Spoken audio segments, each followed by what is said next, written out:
think it's looking this way. Don't move. Oh, it's walking. It's leaving. I got it.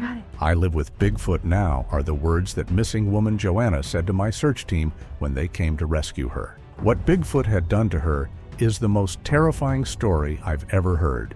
And what she told me about how Bigfoot treated her reveals a whole new dark side of the Sasquatch. Her name was Joanna Sorrell, 38 years old, 15 years of solo hiking in mountain wilderness terrain, the kind of experience that doesn't come from reading about it. It comes from doing it until it's in your body. She was not someone who got into trouble in the wilderness. She was someone who understood wilderness well enough that trouble had a harder time finding her than it did most people. That's what got me from the start. Someone like her doesn't just disappear, only because of a mystery like Bigfoot. Her last confirmed contact was a message sent from a trailhead on a Thursday evening. There was one detail in that last message that nobody flagged at the time. Near the end of the message, she mentioned that the trail beyond the third marker was different than the map showed. She said she was going to push past the marked boundary to see where it led. She said it the way someone mentions a detour. Offhand, incidental, the way you note something that doesn't feel worth dwelling on. And it was known beforehand that there have been multiple Bigfoot sightings in that area before. The search ran the standard grid. 4 days, accessible terrain covered thoroughly, and nothing. No equipment, no trail sign, no indication of which direction she had moved from the last confirmed point. But what she had left was a movement pattern that nobody on the initial team interpreted correctly, until a team member retracing the route found something in the soft ground at the edge of a creek crossing that changed the direction of the operation entirely. 2 sets of prints in the mud at the bank. Hers, identifiable by the boot tread from the gear list her emergency contact had provided, and a second set, running parallel, on the far side of the crossing. The team member who found them crouched over them for a long time before he called it in. The second set was large. Not bare, the configuration was wrong, the weight distribution was wrong, and bears don't parallel a human crossing point on the far bank the way these prints did. Not any regional wildlife he could identify standing in that creek bed with the water moving past his boots and the second set of prints looking back at him from the mud. He photographed them, took measurements, called it in, and described them in terms that were careful and specific, and produced a long silence on the other end of the radio before the team leader responded. I think he knew what we were dealing with here, and that it could only really be the Sasquatch. When I read that part of the report, I stopped. I read it again. Then I kept going because I had to. What those prints told the team was not something anyone spent time saying out loud. What they did was change the search pattern, because what the prints also showed when the team mapped the crossing point against Joanna Sorrell's known direction of travel was that she had not been moving in distress. She had crossed that creek deliberately, heading deeper into terrain the standard grid hadn't prioritized, terrain that was harder to move through. No marked trails, nothing in the standard field report infrastructure for the area. She had gone in that direction on purpose. And the second set of prints was on the same side of the crossing she had moved toward. I want you to sit with that before we go any further. She wasn't running from something. She wasn't lost. The evidence said she had gone deeper deliberately, and whatever had left the second set of prints had gone the same direction. The team leader made a call that afternoon that wasn't in standard protocol. He pulled the grid and redirected the search along the movement corridor, following where she had gone rather than sweeping where she should have been. It's the kind of decision search and rescue teams make when the evidence stops fitting the standard model. He made it, they moved, the marked infrastructure fell away behind them, and they went deeper into a section of wilderness that the operational maps showed as empty, in the way maps show emptiness when nobody has had a reason to document what's there. They found the site on the afternoon of the second day into the new corridor. I've read the site description in the field report more times than I can count. Let me tell you what it said. It didn't announce itself. It emerged gradually, the way a place does when it has been used long enough that the use has settled into the ground. The vegetation around the perimeter was worn in a way that foot traffic produces over time, not the passage of a single person, but repeated movement along consistent lines, the kind of wear that takes weeks to develop. The cleared area at the center wasn't a clearing in the natural sense. It had been managed. Debris moved to the edges, ground flattened in a way that wind and weather don't produce. There was a shelter structure against the base of a large tree, not an emergency bivouac, not the kind of thing someone builds in the first hours of an unplanned overnight. It had taken time. It had taken more than one session. Parts of it were built higher than the woman they were looking for could have easily reached. I keep coming back to that. If she couldn't reach that high, then who built it for her? The team slowed when they entered the perimeter, not because of protocol, because something in the site produced that response before anyone made a decision to produce it. The place had a particular quality, the quality of somewhere genuinely lived in over a period long enough that living had left a mark on it. There were 2 worn areas of ground near the shelter, 2 sides of a fire pit, both used.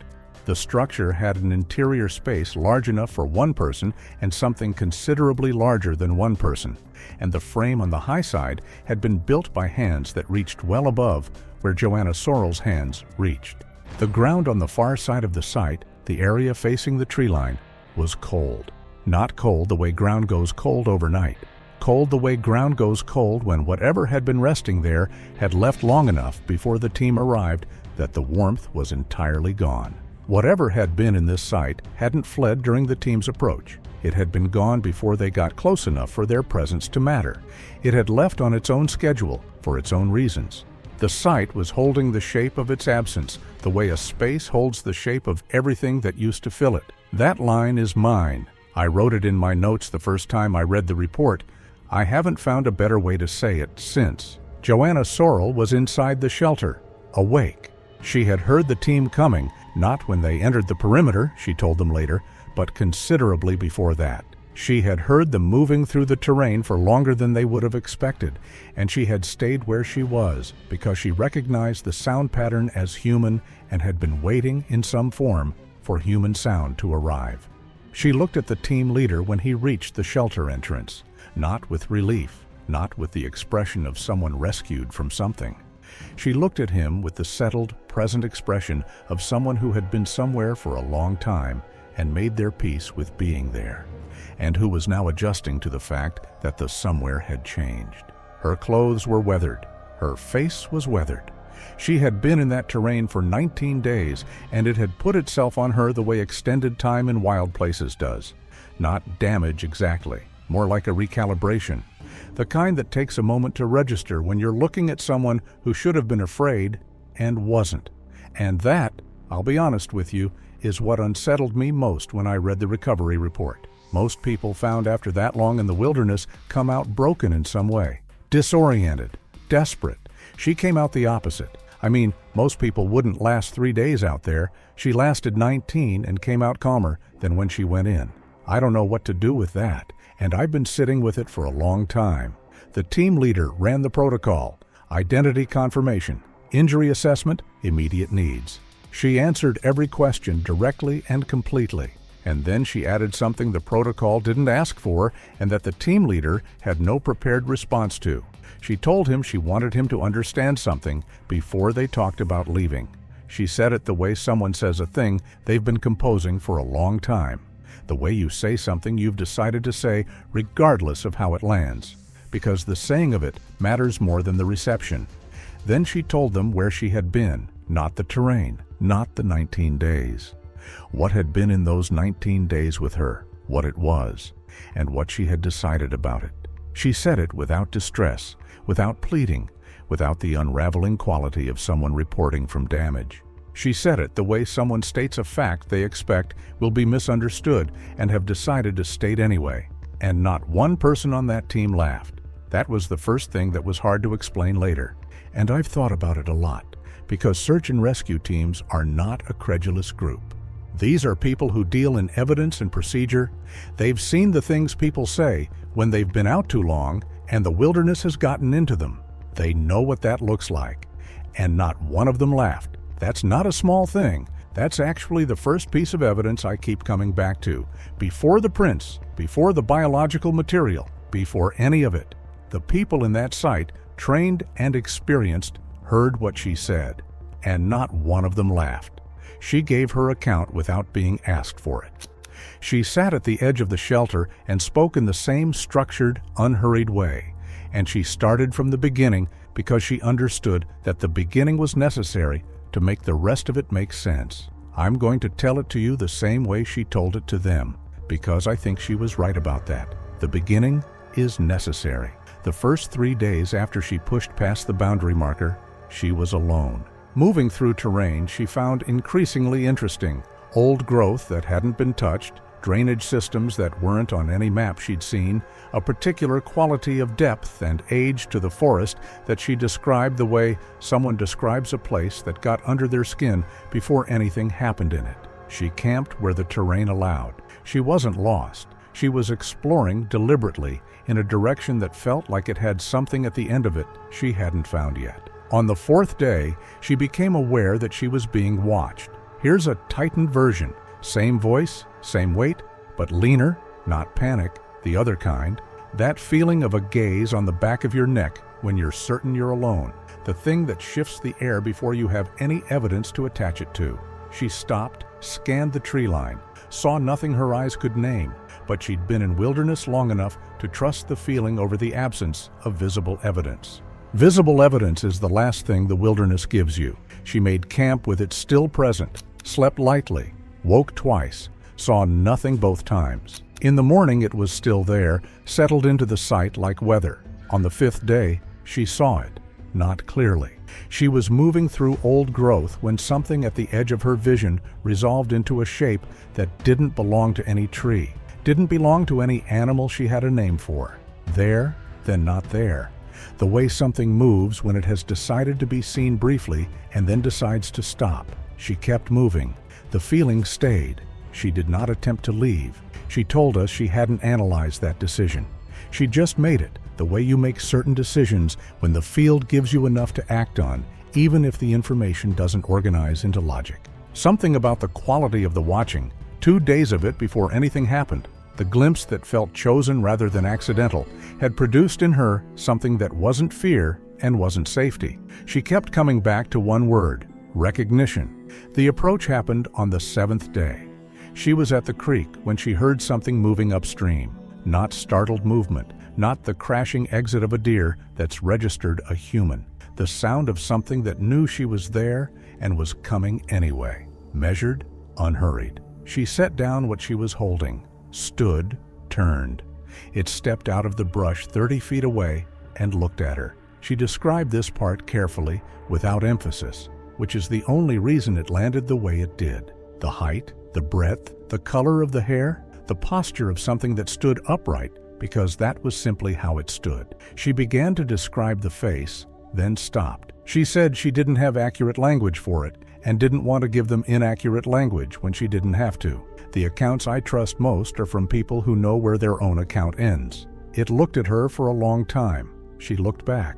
Neither moved. Then it turned and walked back into the brush. Slowly, without urgency. The walk of something returning to what it was doing before the detour. She stood at that creek bank long after it disappeared, not frozen, not afraid. More like her body needed a moment to catch up to what her brain was already beginning to organize. The next morning, she woke to find something at the edge of her camp that hadn't been there when she went to sleep. A section of bark stripped cleanly, with something underneath it she described as a cache. Dried material, fibrous, the kind of thing that represented preparation and forethought rather than accident. She hadn't asked for it. She hadn't indicated a need for it. It had been placed at a specific distance from where she was sleeping, not so close that the placing of it would have woken her, not so far that she would have missed it on waking. She picked it up and held it for a long time.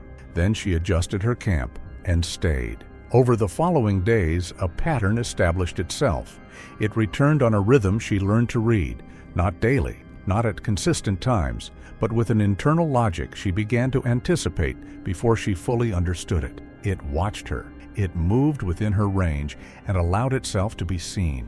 It brought things, not always the same things, not always food-related. Once it brought her a piece of material she recognized as having come from her pack, something she had set down at a distance and not noticed slipping out. It had picked it up and returned it. She said she didn't try to overinterpret that. She just noted it and added it to the picture she was building. I can't stop thinking about that one. It returned something she hadn't even realized was missing. That kind of awareness, that's not something I can file under animal behavior. And I don't think you can either. Around day 12, though she had stopped tracking days with precision by then, it did something she still couldn't categorize with any framework she'd carried into those trees. She had been sitting at the edge of the site when it came to the near side of the tree line and stopped, as it sometimes did. But this morning, it made a sound, not a call, not anything she'd read about. Low and structured in a way that random animal sound is not structured. The sound of something doing something intentional with its voice rather than something reflexive. She didn't know what it meant. She wasn't claiming she could translate it. What she was saying was that it didn't sound like anything that didn't mean something. She sat with that sound for the rest of the day. Honestly, I think I would have too. The moment she stopped trying to leave wasn't a single moment, she said. It was gradual. The accumulation of 12 or 13 days of evidence pointing in a direction her existing frameworks kept failing to absorb, until the frameworks became the problem rather than the solution, and she put them down. I stopped trying to make this case fit what I knew somewhere in the middle of her account. It took me longer than it took her, and I was sitting at a desk. Halfway through, a team member called out from the far side of the shelter. He'd found an impression in the ground, deep, clear, in the soft earth on the high side of the structure. He read the dimensions aloud and then stopped talking. He looked at the team leader. The team leader wrote the numbers in his notebook and said nothing. Joanna Sorrell from the shelter entrance said the dimensions were consistent with what she had seen. She had known it was there. She hadn't pointed them to it because she hadn't needed to. She had described it 60 seconds before they found it. Nobody spoke for a moment after that. I've been in enough rooms where something lands hard to know what that silence looks like. A team member who had worked a case in an adjacent drainage several years earlier. Unusual prints, unresolved, a report that had gone nowhere, stood at the edge of the site and looked at the impression. Then he looked at the team leader. He said he had seen something like this before. He named the drainage. He named the year. He said the dimensions matched. He remembered it, he said, because unresolved things tend to stay in the memory in a way that resolved things don't. I know exactly what he means. This case is proof of it. Joanna Sorrell said she knew about that report. She didn't explain how. She didn't elaborate. She just said it and moved on, and nobody on the team stopped her to ask the question her statement had opened. Because the account was still going, and everyone standing in that site understood that stopping it would be a mistake. But I'll say it plainly, since I'm the one telling you this now. She knew about a report that had never been made public. She didn't explain how, and I think the reason nobody asked is because somewhere in that site, everyone already understood the answer wasn't going to be a simple one. The biological material was extensive. Hair samples in the shelter structure, in the ground, along the upper frame, her hands didn't reach. Consistent across the site, not a single contact event, not incidental. The record of something that had been in this place repeatedly and over time. I've looked at the evidence log more than once. The volume of it is not something you can talk yourself out of. The team documented everything. The impressions went into the field notebook. The biological material went into evidence bags. The notebook entry about the impression dimensions, the specific numbers the team member had read out and then gone quiet, does not appear in the formal report. Not because anyone made a decision to exclude it, because there was no category on the form for what the numbers implied. And things that don't fit a category get filed in the place that receives everything the form doesn't have a box for, which is the place where they are kept without being anywhere. I know that place well.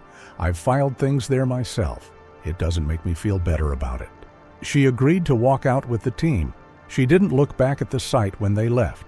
She moved through the terrain without hesitation, without resistance, and without the particular quality of relief that people carry when they're leaving somewhere they're glad to leave. She walked the way someone walks when they're leaving a place they've decided to leave, not a place they've been waiting to escape. The distinction was visible. The team felt it without needing to name it, and when I read that in the report, I felt it too. She talked on the walk out, not debriefing. She had given the account. The account was complete. She talked the way someone talks when they understand that certain things become harder to say once you re-enter the context where saying them is complicated. She wanted them said while the terrain was still around her. In the final week before the team arrived, she said, something had shifted, not in a way that produced alarm, the opposite. It had begun to range further from the site and return with less frequency. Not withdrawing, she was precise about that distinction. Not pulling back or ending something, changing, moving towards something she didn't have the full picture of yet, and that she had been trying to understand when they found her. It was ranging further and returning different. Calmer, she said, finally. Quieter in a way that wasn't smaller. Like something that had made a decision and was in the process of acting on it. She had not been trying to leave when the team arrived. She had been trying to understand what it was moving toward. She said that once and didn't repeat it, which was what made it carry the weight it carried for the rest of the walk. And here's the thing I keep turning over. When they found her, she wasn't waiting to be rescued. She was waiting to understand what came next. Those are two completely different things, and the difference matters more than I know how to say. I've worked recoveries. I know what waiting to be rescued looks like. That wasn't it. In the last quarter mile before the tree line opened back onto the maintained trail, she said the last thing, the thing she had been deciding through the account and the walk and all of it, whether to say. She said she had made contact in the final week in a way that was different from everything that had come before it, not a new kind of contact, something that had been building toward itself across 19 days and had finally arrived at what it had been building toward. She described it in one careful sentence. She did not repeat it. She did not look at the team when she said it. She looked at the trees. The team walked the last stretch in silence. I don't blame them. I don't know what I would have said either. The formal record shows a successful recovery. The statement is documented as part of the recovery intake in summary form. The summary the formal report draws from, not the full account. The biological material was logged and submitted. The impression measurements are in a field notebook submitted with the case file, the relevant page annotated as inconclusive. No follow-up recorded. Joanna Sorrell was assessed, cleared, and released. She returned home. The case was administratively closed within 2 weeks. There was nothing in the record that required it to remain open. She has not spoken publicly about any of it. The prior incident from the adjacent drainage, the unresolved report, the dimensions that matched, remains officially unconnected to this case. The team member who recognized it filed nothing that linked the two. The recognition happened in a site in the middle of a wilderness recovery operation, and recognitions that happen in those conditions don't always find their way into the paperwork with the same fidelity that they exist in the memory of the person who had them. I know that too from experience. Memory and paperwork are not the same document. The team leader's field notebook has one page that did not make it into the formal report in any form. The impression dimensions, the biological material locations. 2 lines near the bottom of the page in his own words, written after the fact, after the walkout, after all of it. And then one entry that is not data and not documentation. A single line at the bottom of that page in the handwriting of someone writing something down because they need it to exist somewhere outside their own head. She said it the way you say something true. I've read that line more times than almost anything else in this file. A man who spent his career dealing in evidence sat down after one of the strangest days of his professional life and wrote one line that had nothing to do with evidence and everything to do with what he had actually experienced. I understand why he wrote it. I would have written the same thing. Joanna Sorrell came out of 19 days in that terrain and stood in a search and rescue recovery site and told the team that had come to bring her back where she had been, what she had decided, and then, in one careful sentence on the last stretch of trail before the trees opened up, what had happened in the final week that she had been trying to understand when they arrived. The formal report does not contain that sentence. The field notebook does. What she told the search team, in plain language, in a recovery site in the middle of wilderness terrain, with the evidence of 19 days of occupation built into the ground around her, was that she lived with Bigfoot now. She said it like it was already true, because by the time she said it, it had been true for longer than anyone standing in those trees had been looking for her.